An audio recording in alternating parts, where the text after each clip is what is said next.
আপনি বলেন যে জুম্মার দিনে শুক্রবার দিন আপনি কি করতেছেন? না আল্লাহ তাআলার ভয়ে আপনি নামাজ পড়তেছেন? না, আল্লাহর ভয়ে আপনি নামাজ পড়তে আসেননি। আল্লাহর ভয়ে আপনি নামাজ পড়তে আসেননি। এই শুক্রবার দিন একটা কথা জেনে রাখেন যে আমরা কোনো ইবাদত করি কারণটা কি? যে আল্লাহ তাআলাকে রাজি করার জন্য, আল্লাহ থেকে ভয়ভীত হয়ে আমরা নবী করিম সাল্লাল্লাহু আলাইহি সাল্লামের তরিকাতে ওই ইবাদতটাকে আমরা আদা করি।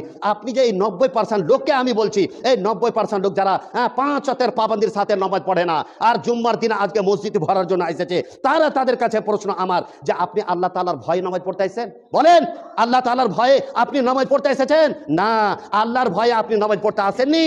আপনি হয়তো সমাজকে দেখাবার জন্য, হয়তো সমাজ ফেতরার টাকা জমা করবে না, মরল সর্দার ফেতরার টাকা জমা করবে না, এই কারণে আপনি নামাজ পড়তে এসেছেন। হয়তো মায়ের ভয়ে, এত বাপের ডরে, এত হয়তো আপনি নিজের স্ত্রীর ভয়ে, বউর ডরে, সমাজকে দেখাবার জন্য একটা রাসমারাবাজ আছে ভাই, জুম্মার দিনে না যেতে গেলে লোকে কি বলবে, চল মসজিদ ভরতে, চল যায়, কিন্তু আল্লাহর